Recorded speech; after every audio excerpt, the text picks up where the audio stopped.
당과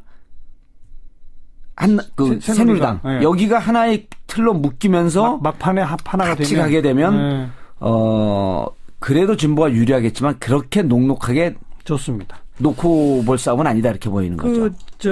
더불어민주당 경선에서 돌풍이 일어날 가능성을 묻다가 얘기가 이제 먼저 이쪽으로 와버렸는데 예. 반기문, 황교안 얘기는 그 정도 정리하고 예. 다시 조금 아까 질문으로 돌아가서 예. 요 최근의 추세에서 안희정 지사의 지지율 상승세가 돋보인다. 그 얘기했잖아요. 예. 그럴 때 돌풍이 되나요? 어떻게 되나요? 되려고 하면요. 정말 돌풍을 만들려고 하는 그 준비들을 해야죠. 네. 지금 그러니까 문재인 대세론 아니에요? 네. 문재인 대세론이면 누가 나와도 지금 개인적으로는 꺾기가 좀 힘이 듭니다. 예, 예. 그러면은 그때 당시에 던지는 그 화두나 이런 방식이 옳지 않았다고 보는데 사실 이재명, 안희정, 문재인 지지자들이 지금 무척 적대시화되어 있는데 예. 적대화될 근거가 하나도 없는 거거든요. 예. 다만 자기가 지지하고 있는 분이 지지율이 빠지거나 올라가는 것 때문에 민감하게 반응을 보이고 있는데 예, 예. 저는 저는 충분하게 안희정과 이재명이가 연대할 수 있다고 보는 거예요. 그렇죠, 그렇죠. 그러면은 이재명의 이런 이재명 시장의 좀 공격적이고 아주 선명하고 사이다 같은 발언들 그리고 뭔가 이렇게 좀 판을 뒤집어 엎을 것 같은 예. 거기에 안희정의 안정감이 덧붙여져서 둘이 정말 당도 살리고 대한민국을 살릴 수 있는 이런 명분과 상호 간의 이런 철학을 잘 맞춰가면서 대화를 좀 해봐야 될 때 아닌가. 그래서 둘이 연대하면 시너지 효과가 크다. 시너지 효과도 있을 뿐만 그러면 아니라 대세론을 꺾을 수도 있나요? 꺾을 수까지는 없을 것 같아요. 제가 보기엔. 그러나 지금 국민들은 이미 메이드되어 있다라고 하는 건 제일 재미없는 거거든요. 뭔가 반전이 없는 드라마는 재미가 없잖아요. 경선을 재밌게 만들 수 있는 카드가 이거다. 그렇죠. 그리고 저는 둘이 그렇게 토론하는 과정 속에서 네. 둘의 정치적 역량이 무척 커질 거라고 봐요. 예. 왜냐하면 서로 완전히 다른 캐릭터인데 좋다고 그러면 우리가 당도 살리고 새로운 그 정치를 만들기 위해서 당신은 어떻게 생각하냐. 난 어떻게 생각하냐. 이게 이미 대권 주자가 되면 서로 간의 대화의 문을 딱 닫아놓고 삽니다. 네, 네. 그런데 젊은 지도자 둘이서 정말 새로운 모습을 보여주고 새로운 판을 깐다는 의미에서 대화하자 우리끼리. 그리고 어떠한 길이 정말 그 시대 교체를 가져오고 예. 새로운 정치를 만들어내는 길인지 한번 논의해보자. 라고 하게 되면 관심이 그쪽으로 급격하게 집중이 될 거거든요. 그럼 본인들이 그렇다고 뭐 판을 뒤집어 엎으면 더더욱 좋을지 어쩔지는 잘 모르겠지만 그렇게까지 안 가더라도 무척 이번 대선판에 어찌 보면 재미없는 알겠어요. 반전이 없는 대선판에 재미있는 카드로 등장할 수 있겠다. 그런 식으로 안희정, 이재명의 연대 카드를 던지지 않는 한 지금의 구도를 좀 뒤집어 엎게까지는 몰라도 경선을 흥미롭게 만드는 것까지도 어렵다고 보시는 거죠. 그렇게 보이는 거예요. 왜냐하면 안희정 지사가 치고 올라가지만 문재인 지사의 조금 안희정 지사가 이제 들으면 기분 나쁘겠지만 문재인 후보 입장에서 보게 되면 지지자들 보면 열심히 하고 있네.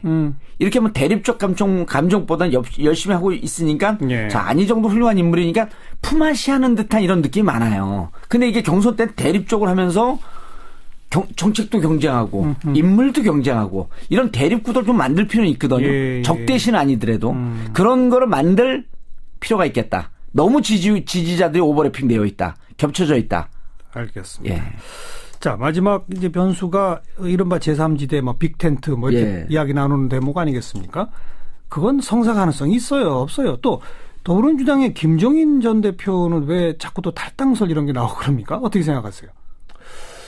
저는 일단 그 빅텐트로 넘어가기 전에 더불어민주당의 다른 의원들이 해당 행위자로 김종인 의원을 좀 그 당 윤리심판원 이런 데 고발했으면 좋겠어요.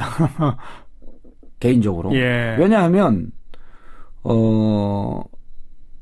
그냥 이렇게 우리 당의 정책에 문제가 있다. 문재인 정책에 문제가 있다 이게 아니고 아주 심각한 명예훼손의 그 버금가는 인격훼손을 하고 다니고 있거든요. 예를 들어서 어떤 거? 뭐 만나서 얘기해보니까 형편없더라. 그러면서 구체적으로 얘기도 안 합니다. 뭐가 형편없더라. 뭐 얘기해보니까 그거 뭐 챙겨줄 거 하나도 없더라. 예. 볼 게 하나도 없더라. 예. 뭐 봐줄 게 없더라. 이런 식으로 해갖고 듣는 사람으로 인해서 문재인 지지자들에게 막 모멸감을 주고 네. 더불어민주당을 지지하는 사람들에게 진짜 창피감을 주고 이러고 있거든요. 네. 저는 김종인 의원이 정치 원로로서 그렇게 하는 건 무척 잘못됐다고 봅니다. 왜 그런다고 보세요? 그분이 지역구 의원을 띄지 않아서 대중과 소통하는 방식 이런 걸 처음부터 못 배운 것 같아요. 제가 한번 혹독하게 그분하고 한번 싸우자고 하고 제가 달겨들었고 그 방송에 적합하지 않은 용어지만 물어뜯기 시작하면요. 기스 많이 납니다. 그런 거 할 줄 몰라서 안 하고 있는 게 아니거든요. 예. 지금은 이쪽을 바라보고 있는 지지자들이 워낙 기대가 크기 때문에 좀 조심하면서 우리에 대해서 인상 찌푸리고 누워서 침 뱉는 이런 꼴을 보이지 않아야 되기 때문에 다들 참고 있는 거거든요. 근데 김종인 의원은 자꾸 한다. 그럼요. 그러니까 지금 본인이 그러고 다니는 게 새로운 대한민국 제가 보기에는요. 새로운 대한민국 새로운 정치를 위한다기보다도 본인의 개인적인 감정, 본인의 정치적인 야망 이런 것 이외에는 하나도 없어요. 안 보여요. 본인의 야망은 뭐라고 생각하세요? 킹메이커 하면서 그 바뀐 정부에서 국무총리 하고 싶은 거겠죠. 그거밖에 더 있겠습니까? 아니 내각제로 개헌해서 실권을 갖는 내각제 개헌 지금 벚꽃 대선인데 개헌 안 된다는 거 그분이 누구보다 더 잘합니다. 근데 지금 개헌 이야기 하는 데마다 등장하시지 않습니까? 그렇죠. 개헌이다라고 하는 것으로 전체 판을 흔들어 놓으려고 하는 거죠. 그러니까 개헌에 찬성하는 사람들 모여라. 개헌에 찬성하지 않는 문재인 기득권층.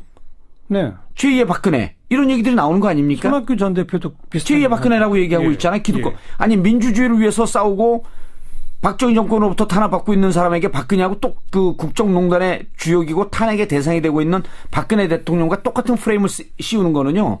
저분들 마지막 정치 저렇게 하면 안 됩니다. 근데 아무튼 정봉주 전 의원이 보시기에는 그분들의 개인적 정치적 야망 때문에 그러는 것이다. 전 그렇게 봅니다. 그러니까 정권 교체, 새로운 정치, 새로운 희망, 새로운 대한민국이 아니고 개인의 정치 생명 연장의 꿈입니다. 본인이 직접 대통령이 되기는 어렵고 안 될 것 같고 그러니까 개헌이라고 하는 카드로 뭔가 틀을 바꿔서 자신에게 기회가 주어지길 기대하는. 그럼요. 그 킹메이크하고 김종인 의원이 대선 후보가 되면요. 저는 부탁해갖고 얼른 사면 복권 시켜달라고 저하고 경쟁해도 제가 한 9대1로 이깁니다. 네. 이런 얘기 다 할 수 있어요. 근데 안 하고 있잖아요. 왜 이렇게 모멸적인 얘기를 하게끔 만들어요. 그렇게 하지 말아야 돼. 정치 원로라고 한다면. 네. 안철수 전 대표는 상수죠? 상수입니다. 무조건 대선에 나오겠죠. 끝까지 합니다. 예. 그럼 아무튼 이번 대선은 최소한 한 4파전 이상이겠네군요. 저는 3파전 내지 4파전을 보는데 3파전을 더 우세하게 봅니다. 더불어민주당 안철수 그다음에 새누리당 황교안 카드 보수 정당 뭐 이런 카드 그렇게 봅니다. 그리고 지금 정의당도 끝까지 간다 그러지 않습니까?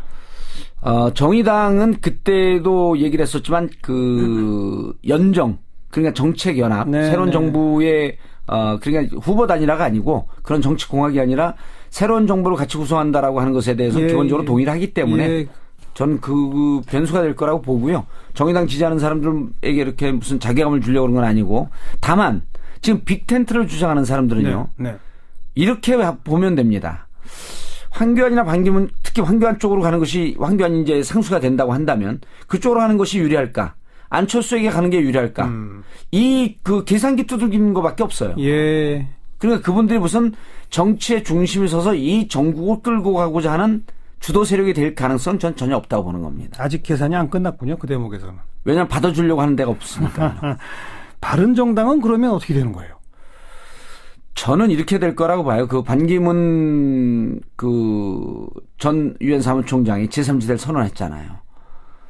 그렇게 되면 이제 못 들어가잖아요. 그래서 제3지대를 만들면서 바른정당하고 1차 연대를 할 거고요. 네.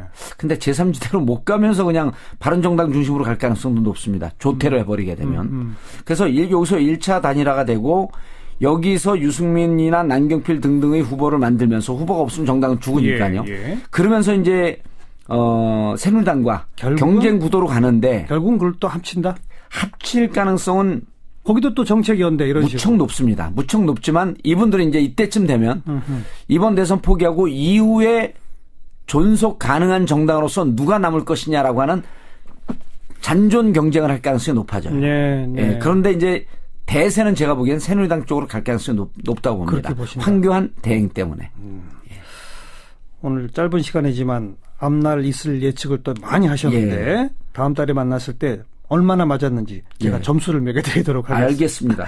정치논객 정봉주 전 의원이었습니다. 고맙습니다. 예, 감사합니다.